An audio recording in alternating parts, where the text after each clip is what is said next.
Programme ला किया वो समझ में आप सबको आ ही गया होगा। जी सर। उसमें कोई दिक्कत तो नहीं?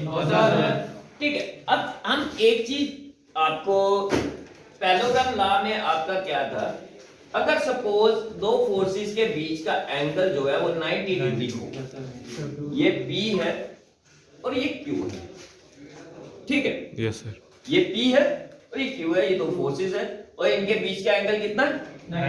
90 डिग्री। ये आपका रिजल्टेंट होगा R।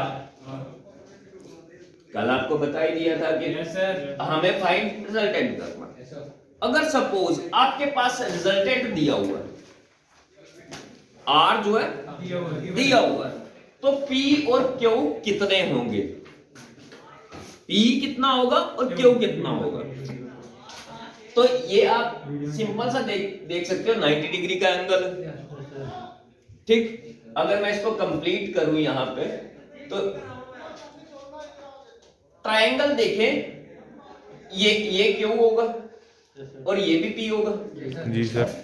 इसको नाम दे लो कोई, origin O A B C, clear? ये एंगल भी 90 डिग्री होगा। तो इन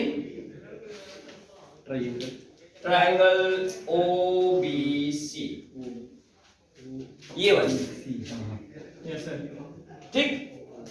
इसमें साइन थीटा किसके बराबर होगा?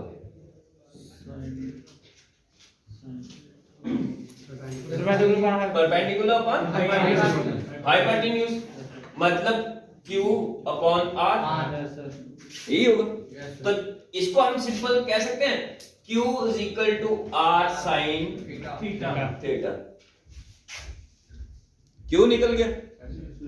इसी तरीके से अगर इसमें मैं आपको बोलूं कि cos थीटा निकालो, सर ये आपने कौन सा केस बता रहे हो जब R गिवन है?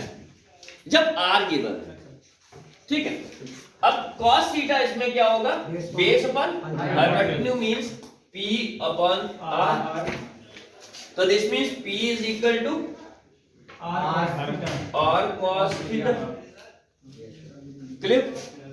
तो अगर आपके पास रिजल्टेंट गिवन है, आपके पास क्या है? रिजल्टेंट गिवन है, तो आप फोर्सेस भी निकाल सकते हो। ये फोर्स Q जो होगी वो R sin थीटा के बराबर होगी, मतलब वर्टिकली जो फोर्स होगी वो R sin थीटा के बराबर होगी, और जो हॉरिजॉन्टल फोर्स होगी वो आपकी R cos थीटा, तो वो R cos थीटा के बराबर होगी, क्लियर? इसमें कोई दिक्कत? मिटाऊं?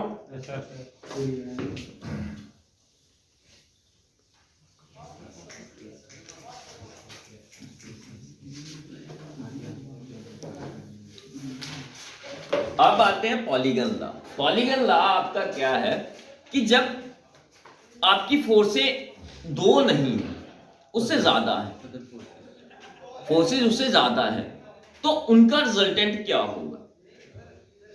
तो वो हमारा आ जाता है पॉलीगन लॉ पे। सपोज यहां पे हमारी फोर्सेस है 1 2 3 4 5, जितनी भी आपको लेनी फोर्सेस आप ले सकते हो, ठीक है।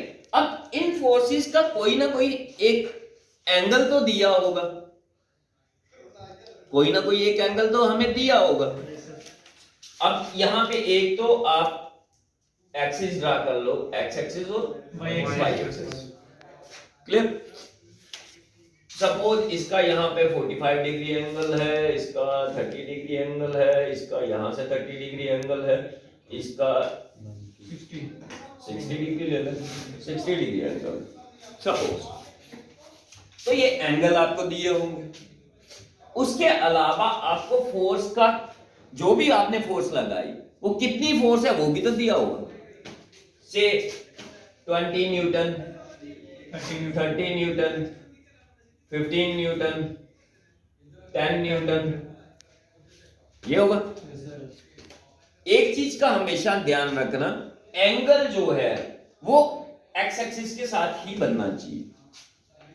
अगर आपको एंगल वाई एक्सिस के साथ दिया है तो आप उसको कन्वर्ट कर सकते हो एक्स एक्सिस के साथ। वो कैसे? अगर ये 60 है तो ये एंगल कितना होगा? 30। आधा। तो अगर यहाँ 30 दिया होता तो आप उसको कन्वर्ट करके यहाँ 60 लिख सकते थे, उसमें तो कोई दिक्कत नहीं। No sir. क्लियर? तो आपको करना क्या है, सारी फोर्सेस को आपको वर्टिकल कंपोनेंट और हॉरिजॉन्टल कंपोनेंट में डिवाइड करना है। सपोज पहले 20 वाली फोर्स ले लेते हैं, ठीक है। 20 वाली फोर्स का एक तो वर्टिकल कंपोनेंट होगा, एक हॉरिजॉन्टल कंपोनेंट होगा, जो आपको पहले बताया मैंने। अब यहां से अगर ये 20 है फोर्स, तो आपको ये पता है कि ये कितना होगा, पता है? क्यू और पी अभी निकाला था यार। अच्छा। तो ये कितना होगा, आर साइन थीटा, मतलब 20 साइन थीटा कितना, 45। 45 निकल गया वर्टिकल कंपोनेंट। इसी तरीके से इसका हॉरिजॉन्टल कंपोनेंट भी निकल जाएगा। हॉरिजॉन्टल कंपोनेंट क्या होगा, आर cos थीटा। तो दिस मींस 20 cos 45, ये होगा, यही होगा। जैसे इसका निकाला वैसे ही आप इस फोर्स का भी निकाल सकते हो, इस फोर्स का भी निकाल सकते हो, इस फोर्स का भी निकाल सकते हो। इसका आएगा साइन सर 30 साइन 30 डिग्री। हाँ, हर एक का इसका 30 sine 30 degree, 30 cos 30 degree, 30 sine 15 degree, 15 cos 30 degree, 15 sine 30 degree. तो इसी तरीके से इन सबका निकालोगे। क्लियर? उसमें कोई दिक्कत तो नहीं, आसानी से निकाल सकते हो, कोई इसमें कोई वो है नहीं। तो आप इनका सबका निकालो, उसके बाद वर्टिकल कंपोनेंट का समीशन कर लो कि वर्टिकल कंपोनेंट मतलब साइन वाले जितने भी हैं उनको प्लस कर लो। उसके बाद हॉरिजॉन्टल कंपोनेंट का समीशन कर लो कि कॉस वाले जितने भी हैं उनको प्लस करो। क्लियर? साइन वाले भी प्लस कर लेने, कॉस वाले। ध्यान एक चीज का रखना है आपको, अगर आपने एक्स एक्सिस और वाई एक्सिस के बारे में पढ़ा होगा, आपको पता है यहाँ पे जो होता है पॉजिटिव, उस साइड नेगेटिव होता है, ये वाला नेगेटिव होता है, ऊपर वाला पॉजिटिव, पॉजिटिव, नीचे नेगेटिव, नीचे नेगेटिव। ये तो पता है ना? जी सर। तो आपको भी यहाँ पे वही ध्यान रखना है, जो फोर्स ऊपर की तरफ है वो पॉजिटिव होनी चाहिए और जो नीचे की तरफ है नेगेटिव। नेगेटिव, क्योंकि नीचे वाला हिस्सा जो है नेगेटिव होता है। सर क्वाड्रेंट्स का काम है इसमें। कैसे पता करें?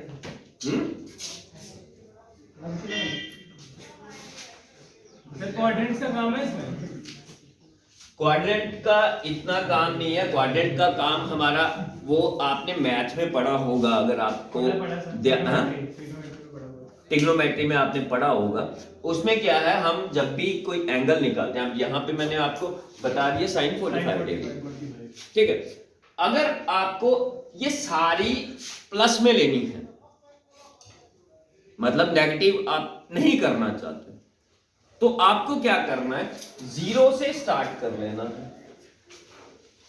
इसका एंगल फोर्स का कितना है, 45। इस फोर्स का एंगल कितना है, 30। 30। तो इसके साथ है ना, 0 से स्टार्ट करेंगे तो कितना होगा, सो 180। 150। तो अगर आप साइन 150 की वैल्यू लो, ठीक है, और साइन 30 की वैल्यू लो, तो वो सेम ही होगी। मतलब इधर से करोगे इधर से। अब दूसरी तरफ आ जाओ, इस एंगल पे ये आपका होगा 210, 210। तो साइन 210 की वैल्यू जो होगी वो सेम वैल्यू जो है साइन 30 की होगी माइनस में। माइनस साइन 30 की वैल्यू, माइनस साइन 30 की वैल्यू और साइन 210 की वैल्यू सेम होगी। साइन 30 डिग्री की वैल्यू क्या आएगी, -1/2। ऊपर केस में सर 30 की 150 होगी ना, हाँ, तो नीचे में 210 होगी। माइनस वो तो आपने पढ़ा हुआ है ना, हाँ। Add sugar to coffee, coffee, yes sir. ये चीज तो आपने पढ़ी हुई है। Yes, sir. तो यहाँ पे वैल्यू पॉजिटिव क्यों आई, 30 की वैल्यू और 150 की सेम क्यों है, क्योंकि यहाँ पे साइन पॉजिटिव है, यहाँ पे साइन नेगेटिव आएगा। ऊपर और जी, सर। पॉजिटिव होता है सर, साइड में प्लस माइनस माइनस। ठीक, यहाँ पे साइन नेगेटिव आएगा, Negative. मतलब यहाँ पे साइन 30 डिग्री की वैल्यू जो होगी वो -1 में आएगी, उसको हम माइनस में गिने या पूरी 210 में गिने, वैल्यू हमेशा सेम आएगी। तो इस तरीके से जब समीशन कर लिया वर्टिकल कंपोनेंट और हॉरिजॉन्टल कंपोनेंट का, तो r this is equal to under root of summation of vertical component का square plus summation of horizontal horizontal component का स्क्वायर। ये फार्मूला लगाओ, आपका r निकल जाएगा, रिजल्टेंट निकल जाएगा। क्लियर है? Yes sir. और इसी के साथ आपको डायरेक्शन निकालनी है उसकी, तो डायरेक्शन के लिए आपको क्या करना है, tan अल्फा या थीटा जो भी आपने देना है, तो अल्फा दे लो, tan alpha this is equal to summation of vertical component upon summation of horizontal component.